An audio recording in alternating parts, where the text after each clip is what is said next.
সোমবার যে মাসের বাজারগুলো করে আনলাম সেগুলো তো গুছিয়ে রেখে দিয়েছিলাম, কিন্তু যেগুলো শেষ হয়ে গেছিল তার মধ্যে আর ভরা হচ্ছিল না। তাই আজকে ভাবলাম সন্ধেবেলায় ওগুলো বসে বসে ভরে নিই। রান্নাঘরে সব কিছু ভর্তি ভর্তি থাকলে কি ভালো লাগে না মনটা। তবে এটা কিন্তু আমার কাছে শুধু একটা কাজ নয়, আমার মনে হয় এটা প্রত্যেকটা সংসারী মেয়ের কাছে একটা থেরাপির মতো কাজ করে।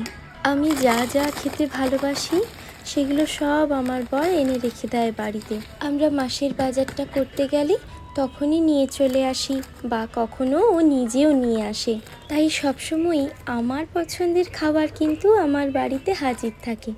কিন্তু আমি খেলে তবে তো, আমার যখন খুব খিদে পায় তখনই আমি খাই, না হলে খেতে আমার খুব একটা কোনো দিনই ভালো লাগে না। বিয়ের আগে মা দিদাকে দেখতাম প্রায় সারা সময়টাই ওই রান্নাঘরে কাটিয়ে দিত। আমি যখন জিজ্ঞেস করতাম কী করো তোমরা সারাদিন ধরে রান্নাঘরে, তখন আমায় বলতো রান্নাঘরে কি শুধু রান্না করাটাই কাজ থাকে, এছাড়াও আরও অনেক কিছু কাজ থাকে।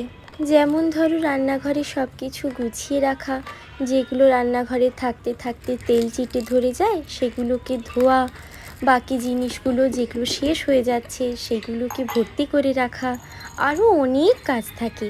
ওসব তুমি এখন বুঝবে না, আগে তোমার সংসারটা হোক, তারপর দেখবে তুমি নিজে নিজেই শিখে যাচ্ছ।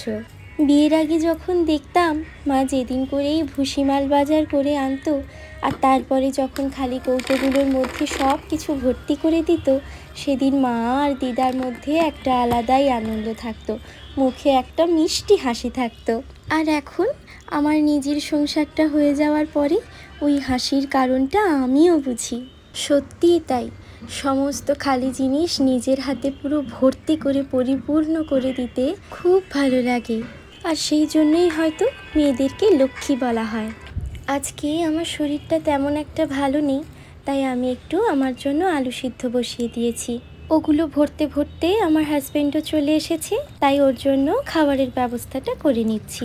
সকালবেলাতে আমি একটু বাঁধাকপির পকোড়া করেছিলাম, সেই ব্যাটারটা অল্প একটু থেকে গিয়েছিল, তাই ভাবলাম আজকে রাতে আমি তো খাবো না, তো ওকেই একটু করে দিই। বাঁধাকপি আর পেঁয়াজ দিয়েই পকোড়াটা করেছিলাম, সেগুলো কম ছিল বলে আজকে রাতে আবার ওর মধ্যে মিশিয়েছি সামান্য একটু ওটস, আর দিয়ে দিয়েছি স্বাদ মতো লবণ, হলুদ গুঁড়ো, লঙ্কা গুঁড়ো আর সামান্য চিনি। সব কিছু দিয়ে ভালোভাবে মেখে একটু পকোড়া মতো করে দিয়েছিলাম। আজকের ব্লগটা এখানেই শেষ করছি। তোমরা সবাই খুব ভালো থেকো, আমাদের গল্প আরও অনেক হবে আগে। টাটা।